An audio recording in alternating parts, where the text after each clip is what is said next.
You're listening to Brigade-Radio-One.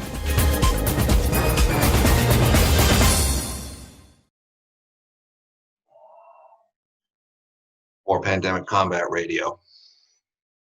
You know, when we started this show, we were in a studio environment or working off our home base at Universal Studios, and there was all kinds of fun things you could be a part of. You were in the audience. There was broadcast events, concerts, the Christmas Carol thing we did, things from Universal, things from Disneyland, whatever. Now we don't have too much to talk about unless it's about trying to help people around us. And that's what we're going to do this week. We're going to launch a new auction on Charity Buzz. It's going to be available to you, and we'll mention it on our Twitter, the Brigade-Radio-One Facebook, the Combat Radio Facebook. It's going to feature a bunch of signed guitars from all kinds of rock and roll and music legends, including Buddy Guy. It's also going to have a bunch of Zoom experiences you can bid on, some Star Wars stuff, a bunch of fun stuff that's going to help us with our work for social services. So hopefully you'll want to be a part of that and get involved. Like I said, I'll post it up on Twitter, etc. You'll be able to find it. Charity Buzz, new Make the World a Better Place auction. We also have this, for those that have been following, the book on us, Brigade-Radio-One / Combat Radio Year 1 Live at the Canyon, which is basically a year's worth of backstage broadcast photos and stories. Pretty funny, including things with Grammy winner Pancho Sanchez, Rock and Roll Hall of Famer Nancy Wilson of Heart, Air Supply, of members of Oingo Boingo, the Smithereens, Patti Smythe, Los Lonely Boys, Jack Russell of Great White, another one of the heroes who helped get involved with a lot of our charity work. Anyway, this is available to you at Amazon. All right? Time to start the show. Justice League. We are facing an existential threat to the planet. Our only option is to destroy Darkseid. Bow before me. A global war means everyone on the planet is at risk.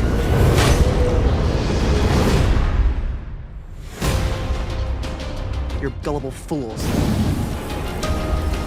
Darkseid is playing you.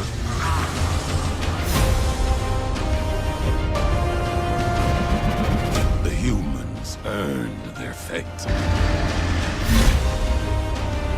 I know you hate me, but I wouldn't be here if it wasn't necessary. I'm completely on your side now.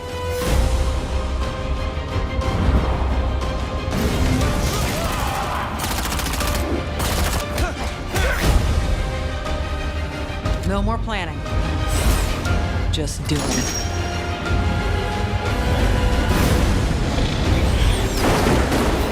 We can't quit. The Justice League doesn't quit.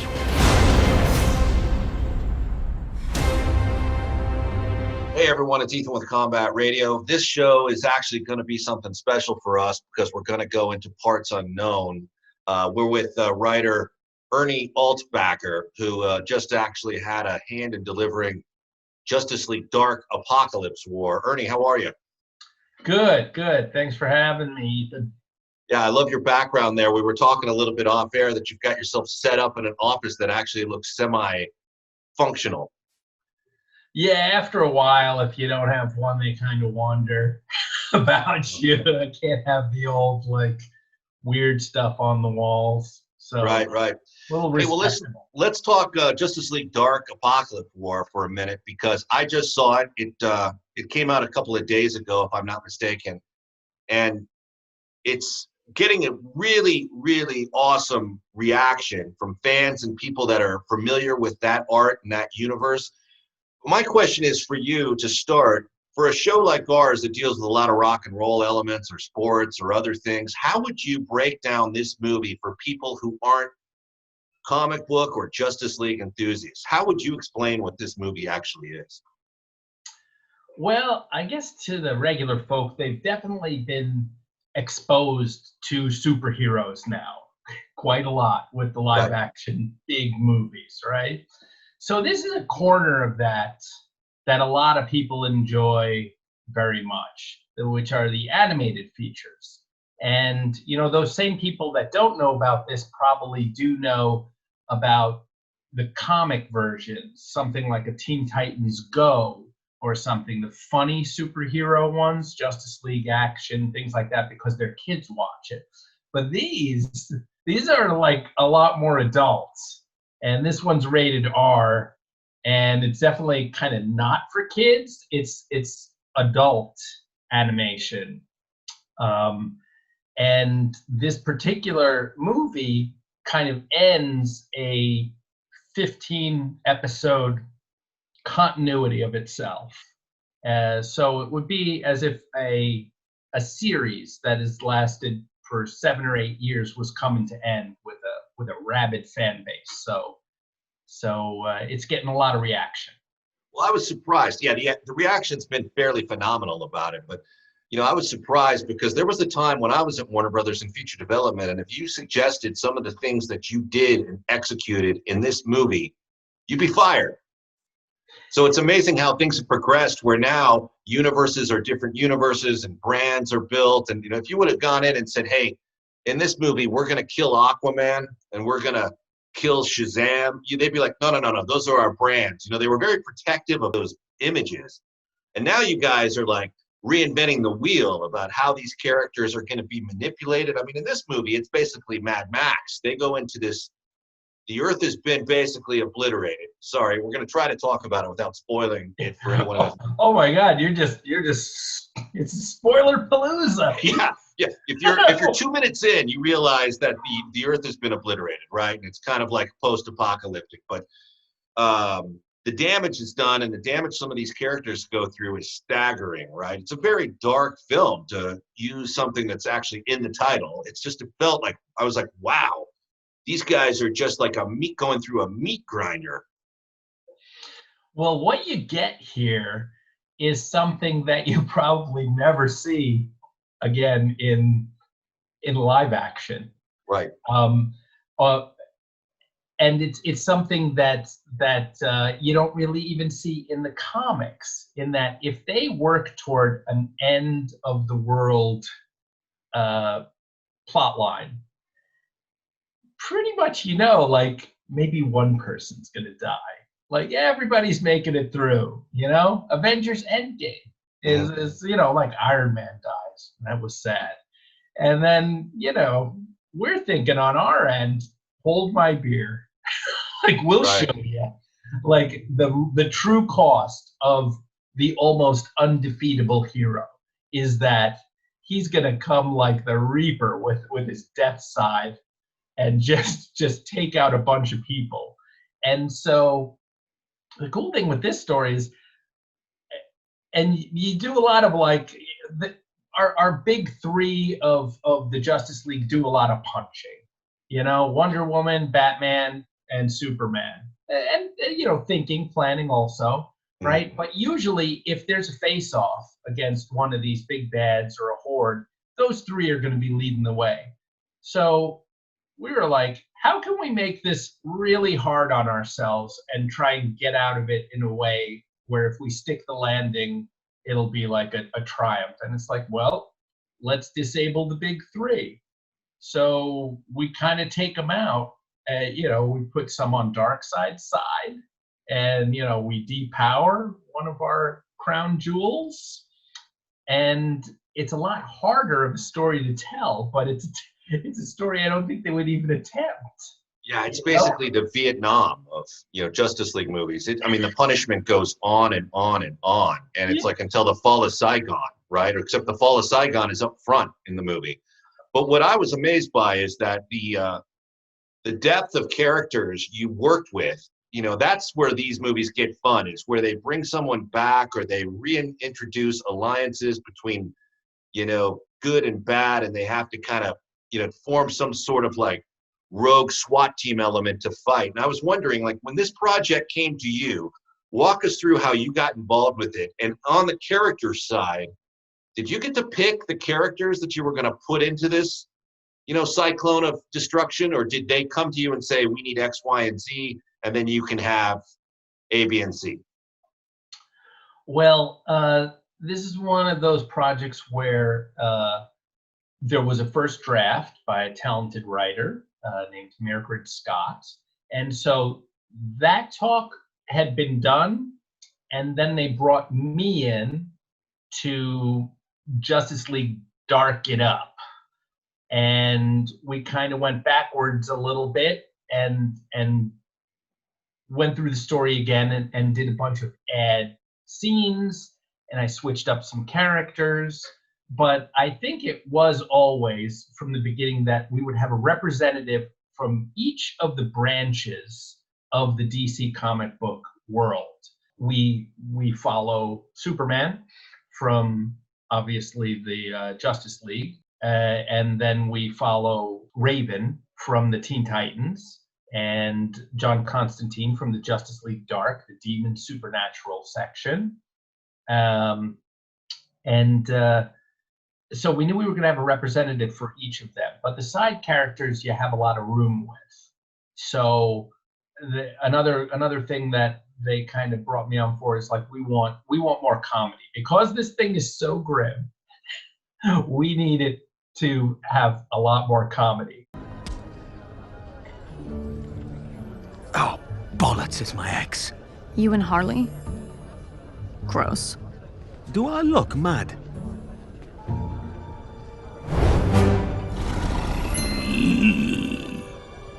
I love that balance. I love that like kind of Aliens with Hudson or Riggs and Lethal Weapon. Like the situation's drop dead serious, but the audience can laugh about it, right? So to those ends, I kind of added in Etrigan, which, you know, solved two things. It buttressed the Justice League darkness of it. And I love the situation that I put him in. He was kind of funny. And then also Captain Boomerang, who I had seen in a previous one of these animated movies, Suicide Squad Hell to Pay, written by Alan Burnett, who's awesome also. And I was like, ooh, I haven't written this character. Like, this is so interesting. I love this guy's take. Liam McIntyre does it. It's a great voice cast, right? So whatever you give them, they give back. It's like times 5. It's going to be better than whenever you've written, you know. So you really got to sweat the dialogue to give them something chewy to use their powers. Like I said, I've seen it twice in probably the last 48 hours, and it's great to see the fans that are really the ones that follow this, like super excited about it. But what I thought about it was, not only is it like a sledgehammer that you keep getting beaten up with, but for me it was like this might translate well. You know, you don't see a lot of this for people who aren't like enmeshed in the world of superheroes or comics. And I have to admit, like, I'm comic book adjacent myself. I don't know the folklore. I mean, there's people online this morning, I was looking at a few of them, and they were breaking down the mythology and the timelines, and this guy's got this power times X quotient equals that. And I'm going like, damn, these people have deciphered a Bible here. And I just looked at it as like, you know, more of a rock and roll guy going, this is pretty enjoyable. I think this would translate well for other people who may not even know what a Justice League movie looks like these days, which is what I liked about it. Yeah, well, you know, we wanted to do something different and accomplished. You accomplished it.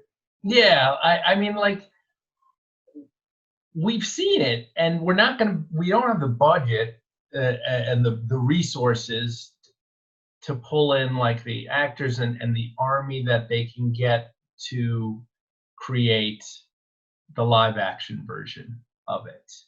But we do have the freedom to do whatever the heck we want because we can draw it, you know, like that kind of budget is freeing, right? Because it doesn't matter if you draw. I mean, well, the animators are going to disagree, but if I say it's a huge space battle, you know, these giant Titanic building-sized spaceships are exploding with thousands of individual battles going on, and it's like, we can draw that. Whereas the other thing, you've got to hire an effects company and the actors, and it's a $10 million scene by itself. So we can have bigger scope and tell stories that you actually can't do right now, but we're not going to beat them with like the Justice League, Wonder Woman, Batman, Superman punching and blasting something. Like we wanted to tell a story that was different, that they wouldn't tell, to give it to our fans and the new audiences of like, most people don't know who John Constantine is. I think he's my favorite character. I think it's just like such a cool character, the bastard with a heart of gold, and he's the lead. He's the lead of this. Walk me through the process, right? You write the script and you go through your drafts of a script. Are you also kind of creating like designs, character designs, or is that something that everyone's going to brainstorm later? And when this thing finally gets into the booth with the actors, do you allow these actors to ad lib at all, or does it stick to the script? Well, as far as designs, if you're talking about drawing, I can't draw nothing. But I mean in the process, like when you bring someone in this movie, characters change, to put it mildly.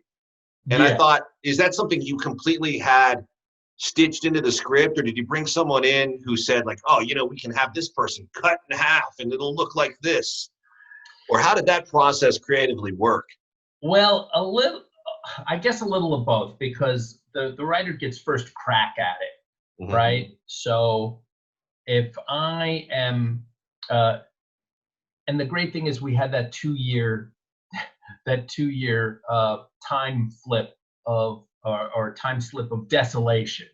So now these characters, it's earned that they have changed, right? So I'm kind of writing it through how they act and how they speak, and maybe give them some scars or something. But really, that's more of a James Tucker and the animators, the very talented animators, and they decide,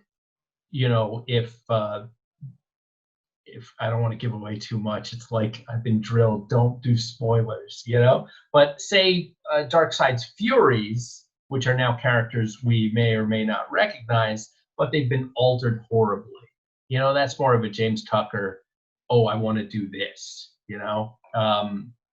And what was the second part of your question? Well, the second part was when you finally get this in sort of approved, finished product script fashion, and the ideas are coming in, do you let the actors in the booth do anything inventive, or are they basically stuck strictly to what the script says? Or do you rely on them to bring character to it?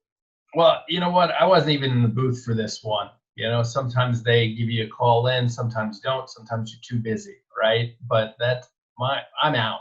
Yeah, I write the script, and they're going to be storyboarding, and then they record it a little bit further down. I'm working on something else by that point, but it's very collaborative in there, and the actors are super talented that they pick, and they really get into the roles. In the animated world, you can have Jason O'Mara as Batman, someone who you wouldn't necessarily think of, but when he's in there, you're like, wow, yeah, he does an amazing Batman. But I don't think he'd get picked for live action Batman. Not for like the big ass $250 million movie, but he's great at it. So that's another thing that they work with the casting director and the publicist. That's Wes Gleason and Gary Murano, and they call up these people, and sometimes they just say yes. They're like, oh my God, I'd love to be that character. And so, do you know how long it traditionally takes to do this, to do the VO work on this? Is it like a week, a month? How long do you guys take to bust this out? Oh, you know what? That's a problem of scheduling, and they do it over a series of weeks, 2-3 weeks. But you can have a lead, and they'll knock out their lines in like 2.5-3 hours. A lead of a movie. Really? So they'll do all of their lines. They'll have to come back in for ADR later, but yeah, 2 to 4 hours. So when did you finally see this? Like, this script, you said, was turned in a year before Avengers Endgame. Yeah, I handed in my last pass, and usually that's a polish, so it's a dialogue pass, and I put in a bunch of alternate lines, you know, just to see, like, maybe this will get in. And actually, a couple of them, like Raven's F-bomb and stuff, that was an alternate line. It wasn't even the line that everybody liked, so somehow it made it in. So that was in July of 2018. Yeah, and I think Endgame came out May 2019. But so then I'm working on different things, and then all of a sudden I may or may not get told, oh, there's an animatic, and they just show it out of respect or being nice, you know. Here's what the lines that made it. Here's kind of what's being drawn. I don't even think I saw that in this case. So I saw it probably about 2 months ago. You know, it was supposed to go to WonderCon, I think. So they ask you to, before you're going to do a panel or something, to watch it again, because I forget what was in, and plus there's a lot of editing that's going to come down the pike and stuff. So it might change. Right. A little bit. It's always hilarious when I talk to actors who are in these movies, and I'll mention something, and a lot of times they work so consistently. They're like, was I in that? And they do exactly what you said. They all like reschool themselves going into a panel so they can sound like they're on top of it, and then they're off to play golf, you know. But I get it, and the fans are loving this. Do you are you pretty happy with it? You like how it came out? Oh yeah, I really like how it came out. I'll tell you, James Tucker really must have cracked the whip on these animators, because usually these things are about 72, 75 minutes. This one's 90. It feels like something that you would see in a theater. It feels like a 2-hour movie. You know, I checked at one point where I'm like, wow, they put so much of this in here. When you hand in the script, I'm like, that's a lot of action sequences. Good luck. And then they tap you on the shoulder and say, hey, you got to watch this. You might have to do some panels and stuff.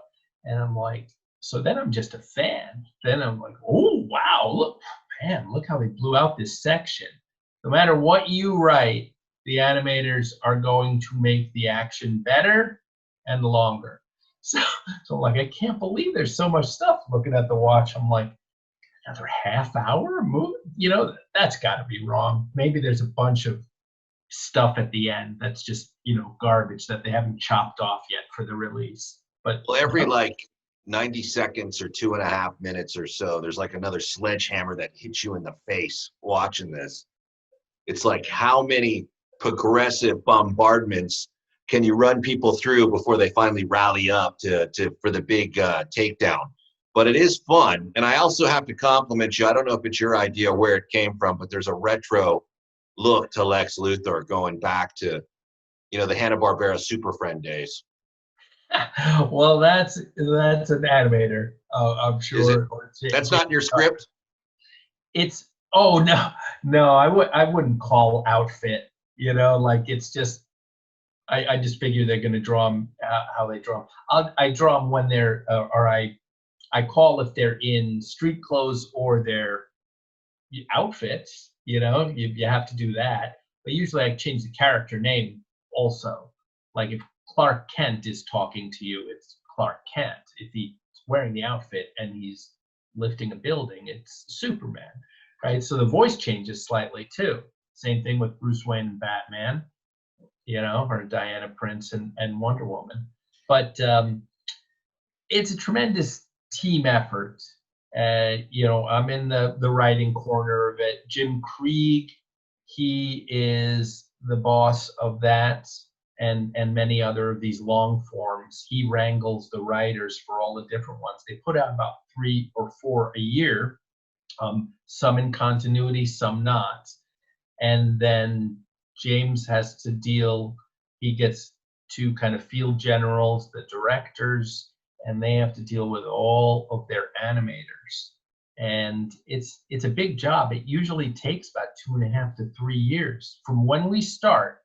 And I'm one of the first people in the room of like, pitch us an idea about Justice League Dark. You know, how would that go? And, you know, then they're pinging stuff around. It's like, well, you know what? We're going to need either Batman, Superman, or Wonder Woman in it. And I'm like, well, how about the world's greatest detective and the world's greatest magical detective? So why not Batman? He's dark. If we're going to go on the supernatural, you know, why don't we go with that? And that's when like kind of these really big decisions are made. And then you go off and you write the story. And once that gets approved, you get the script. Now they start backgrounds, character designs. Then later, when they get a first draft, storyboarding. You know, I'm not an expert on the process because really, there's no reason for me to go over there and bother an animator, right? I'm just writing scripts. Well, let's go back to that for a moment. You're a well-respected writer for your creative decisions. You're well known for what you can do. When this thing gets started, do they want to hear a pitch from you, or do they bringing you sort of what they want to do and have you fashion? Do they say, we want a very dark Justice League dark movie, or do you go to them and be like, you know, I've been thinking about a movie where Apokolips obliterates the planet Earth and everyone's got to form a resistance group? Or how does it go typically in these meetings? Well, a little of both? No. Usually well, you know, it's kind of a little bit weirder too, in that something has to get approved first by like marketing and sales. Like, can we do a Green Lantern movie, or can we do a Wonder Woman movie? Right? Yeah. Now they know they have that. They're like, great, we can do a Teen Titans movie or a Justice League thing. And then James, in this case, there's this continuity of 14 films and then Justice League Dark, Apokolips War, so 15 altogether. He's like, how's this going to fit in? How can I get pieces that I'm going to use later into this movie, right? And so we know who's going to be in it and what pieces he goes in. That's what he tells me at the first meeting, okay. Or over the phone, along with Jim Krieg. And then I go off and try and weave that in, but I get to pitch basically an original story, unless we're doing an adaptation of something, in which case we still try and fit certain pieces so it fits into continuity, but now I got to adapt something. And that's more about cutting it down. Batman Hush, it's 12 issues of comic. That's, over 200 pages of comic. It's impossible to get into a 75-minute story. So the story has to be changed. You're more there for that in an adaptation. What is it you really want to see from the Justice League universe? Like, what is you may not even be able to disclose it, but if you're sitting back as a creative force, what would you like to see them attempt? Well, yeah. You know what? Stuff like this. I like big overall continuity type things. I love the one-offs too, where they try like a different art style or something, like a Batman Ninja. Awesome. But I like a big expansive story that works to an ending, like a Game of Thronesy type thing. And this was that. I can only tell you that even though this has drawn to a close, I'm very excited about the direction that they're heading now. And, it's not like you're losing something. You're actually gaining something new. No, I agree. So where was the beginning in this for you? Was it going back to when you were a kid, or when we were kids and we'd watch like Super Friends, the very primitive Hanna-Barbera crack at a Justice League, and there's a lot of retro throwbacks to that era now, I've noticed, but right. Nostalgic throwbacks. But when did you sort of get involved in, this comic book universe to me is like a code, and there's people who understand it like a beautiful mind, and it all comes together for them. And there's people that just take it as entertainment.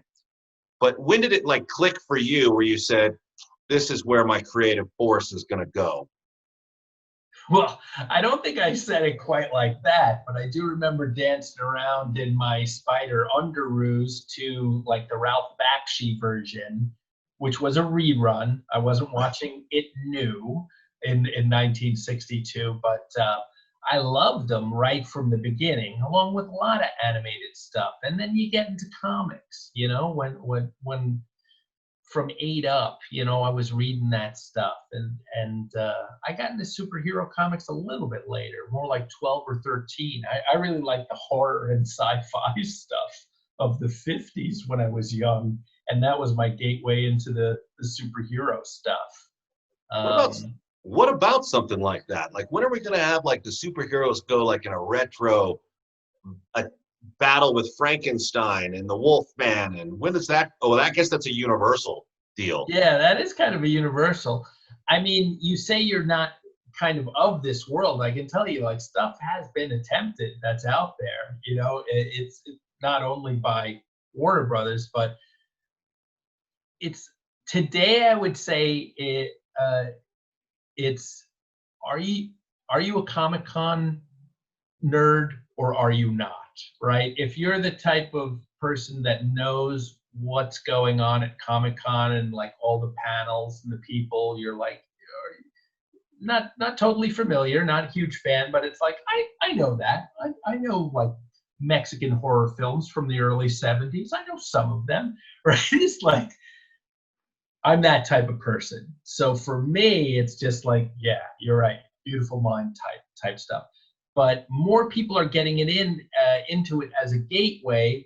They started in the mid-90s with what I saw was 2 things. A little cartoon called Sailor Moon that girls loved, and Buffy the Vampire Slayer, again, which brought in more female people. Before that, it had to be 9-1, maybe 19-1, men to women. And then it evened out, and there was more product for people that weren't like superhero or comic book nerds, you know, but they enjoyed a big budget superhero action movie or a show like Game of Thrones or, you know, Star Trek, Doctor Who. They just got in. There's always a gateway drug, you know, and there's a gateway drug, right? Yeah. So you mentioned you had Spider-Man pajamas. Was he your favorite? He was one of my favorites. I liked them all. I mean, I'll tell you what, as a kid, I was more Marvel than DC. And then I guess in my late teens, you know, to now, I'm kind of more DC than Marvel. so it's changed. I think not a big change though, because I still enjoy everything. Well, you know, you did some work on the Green Lantern animated series. Yes. And that Green Lantern, Josh Keaton's done some radio work with us, as has Sam Liu, who I think comes around on this movie, did some work on it as well.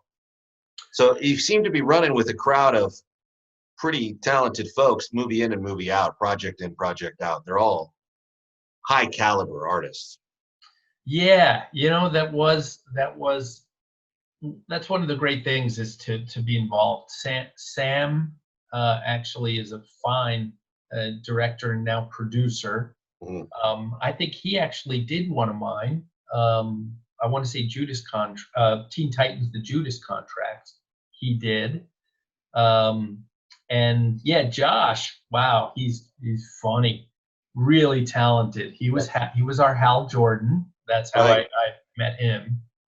He was Spider-Man too, and you know he started off being in a boy band. He probably wouldn't want me to tell you that, but I can see that. And I think someone whipped out a drawing with one of his other voice acting friends, showed us a picture of the boy band. Talented. Yeah, no, but the picture was great, you know. So I see a Blade Runner poster behind you. Not to change gears, but that's obviously one of your favorites, or I don't think you'd have the artwork up. Oh no, that's a touchstone for me. I remember, you know, and this is when you kind of separate, right? Like sci-fi before Star Wars, sci-fi wasn't. It was kind of looked down upon. You know, when we were young, right? It's just like, that's whatever. You had your odd Logan's Run or something that broke through. But a lot of times you could have a great sci-fi movie and it wouldn't find an audience. And that's the case with that. That's why I like having that there, because it is probably the most influential film for the whole sci-fi landscape for movies. It's funny, you mentioned Logan's Run, and it's hard to believe that movie, most of which was shot inside a Texas shopping mall, came out only a year or two before Star Wars, because Logan's Run feels so 60s to me, doesn't it? Yeah, it's really clunky. Yeah. Was it only a year or two? I thought it was like 72. I know Star Wars. I think I can get you an exact year just for the purposes of the discussion, but I'm going to bet before I look it up, it was 76. Really? That's me just making a speculation. I mean, I'm going to go 75. Okay, that's a good call. That's a good call. And I just remember it had Farrah Fawcett in it. So yeah, everyone knew about it. Bit roll. Yeah, that's the thing that was so upsetting. That's where you learn about advertising and casting, because she's in it for 3 minutes and then you're like, on to the next thing. Why is she not the lead girl, right? Yeah. Okay, so who said 1976? Was that you or me? I believe that was you, Ethan. June 23rd, 1976 was the release date. Boy, it feels like 1970, 1968, right? Yeah, it does. It really does aesthetically. I mean, it's a fun movie to watch, and it's pretty high concept actually, and it's kind of come back around for political memes and stuff. But you think that's just like a couple of years before Alien and Star Wars, right? That's just literally a year before Star Wars, and that's just like the technical revolution of the wheel.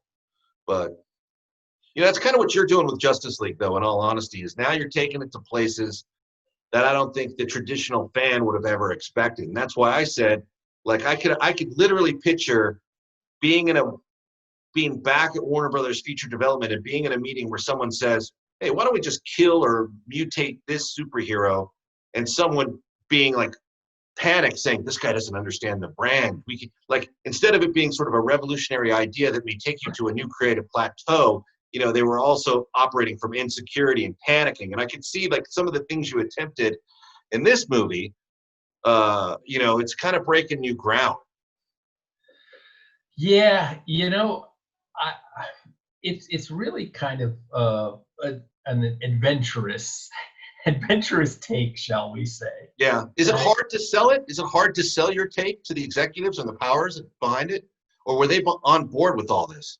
Well, this is, I would say this is James Tucker. He was tasked with making continuity that started right after Justice League Flashpoint, but really with Justice League War, Justice League America War, right? But they retconned the Flashpoint into it.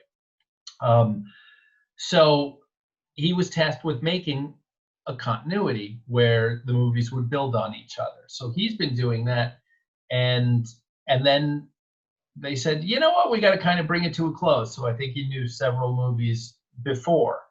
I'm only in there when I'm writing one of these, so I got to do 4 with this last one, which was fun. But I believe he put out an internet tweet that says, I'm like when a property or a continuity is coming to an end, I'm like a bad tenant that's being evicted. I will wreck the place. And I'm like, well, mission accomplished, buddy. Yeah. I would have to say he's speaking very honestly about himself. Ernie, have you ever come up with an idea here where people are like, well, not that, Ernie. No, that's pushing it too far. I pitched a Justice League Dark, another Constantine movie that was so it was very much a horror movie, and it had an amount of demonic and satanic death. And James was like, I don't think anybody's ready for that. Right. It wasn't. So I still hope for it. I think it'll be really cool, but it would be like the first when the first Saw dropped, and people were like, "Whoa, no!" You know. So we'll see one day if that ever happens. Well, you've definitely taken the lid off the coffin. So now it's just going to be a question of how people process it. The reactions to this have been really enthusiastic. So we'll see if that doesn't lead you to an even darker place next time around. I guess we'll all just have to buckle up. Hey, Ethan, I don't necessarily want to go into horror and pile up the body count. I just want to tell a cool story. But in this case, you know, the end of the world, what's usually with these end of the world stories is you know that a bunch of people from your main group, especially with your crown jewels in animation, it's like, they're probably all going to survive. They'll be hurt. They'll bandage on the head. That's all. Right. You know? And this was a case where we were closing out a continuity. So it was like, we can break a lot of stuff because we're going to reboot it. You're going to get them back. And so they were fine with that. But yeah, if you just went in and it's like, can you imagine someone in the live action thing be like, we think Superman should lose his leg to Doomsday. So from now on, right, he has one leg. And the people are like, Well, it is interesting because you're such a likable guy, Ernie. So you look at this movie and you'd be like, this is not the type of movie I would expect you to pull the trigger on, but fantastic job, man. Props to you. It's really entertaining. And like you said, it goes in so many unexpected places in such a way that it's almost sort of refreshing to see it. It's just completely different than anything else I've seen from a Justice League standpoint. Well, thanks a lot. You know, it's like, I don't consider myself like the Prince of Darkness or something, but my last couple of projects for Warner Brothers is like, well, it's got to be, you know, I'm thinking to myself, well, it can't get much darker than that. And the next one is like, oh man, this is darker than that. Well, okay, surely this next one will be something different. And it took a while for me to pull out of this, you know, like darkness thing. So I know the streak will end, but it'll only end like 2 or 3 years from now. So, like, yeah, for a little bit, people are going to be like, that guy, he is dark. I'm hopefully they'll say dark and hilarious. Yes, that's where I think you're going. The dark and hilarious. Yeah. You'll get both monikers. Well, like I said, what's that? I said, you know, if I can keep that mix, it's good, I think. So, you know, it'll work well for you and for you as a writer. And I'm looking forward to seeing what you come up with next, because I got to say, I was really surprised. I'm thrilled, like the rest of the internet seems to be, with this movie, Justice League Dark Apokolips War. And clearly something you can see and watch, even if you're not a fan and follow the Justice League movies like we do. You know, the animation, you can still tune into this and actually be really kind of blown away by some of the concepts. I think that's the mark of a good job and a good writer, Ernie. Props to you, buddy. You did good. Well, thank you very much. And yeah, to the people that, you know, wouldn't normally watch a movie like this, I'd say, you know, give it a chance. Come, one of us. Ooh, nerd reference someday. Some of you might know it. Yes. Yeah. It's you know, that's a good reference. That and the Warriors. We get a lot of Warriors references also, but the one you just made and the Warrior, exactly. Those are probably the top 2 references on the show. Anything in closing before we sign off, Ernie? Anything you need to let the audience know about? Actually, the Blu-ray and the DVD is going to drop on May 19th. So, you know, right now you can get it streaming at all the different types of platforms. And love for you to check it out. Got special features on it? Oh yeah, ton of special features, including the kind of a pre thing of the next movie, which is Superman: Man of Tomorrow. Nice. Well, preview. What? May 19th. May 19th happens to be Combat Radio's 11th birthday, so it's a good day for a release like that. We'll actually take a look at the Blu-ray and then circle back maybe for a part 2 with you. Yeah, that would be fantastic. There's a lot of good stuff in there, and that will, if you buy the Blu-ray, that can begin your journey into putting on a costume and going to Comic-Con, which you never thought you'd do. So there you go. And who would have thought we'd be talking in the time of a pandemic when now that sounds like a really, really fun thing to do?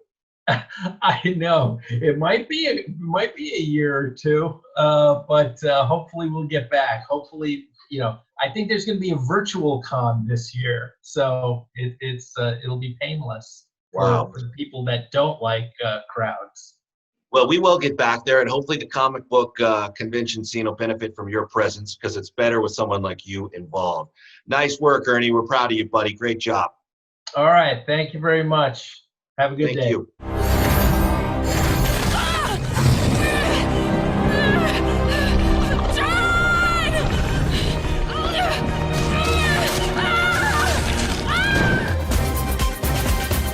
You're listening to Brigade Radio 1.